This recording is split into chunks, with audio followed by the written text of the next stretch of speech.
İstiridyenin kıymetli incesini sakladığı gibi saklarım seni.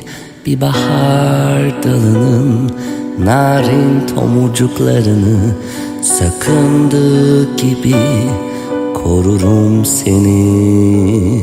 Çok derin derin, derin derin derin derin derinlerimde ellerin bir armağan gibi Tanrı'dan bana.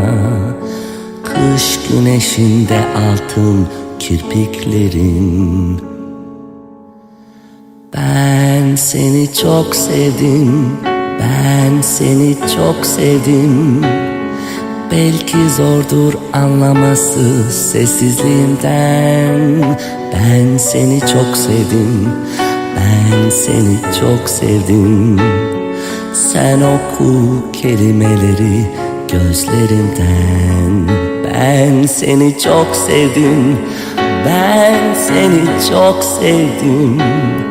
Belki zordur anlaması sessizliğinden.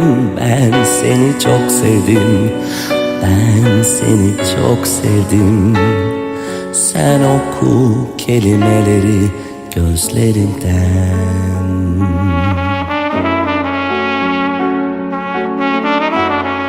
Ben seni çok sevdim. Belki zordur anlaması sessizliğimden. Ben seni çok sevdim, çok sevdim.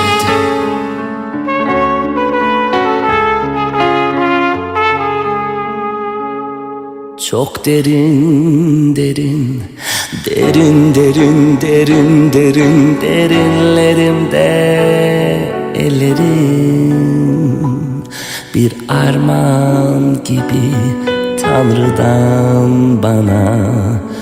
Kış güneşinde altın kirpiklerin.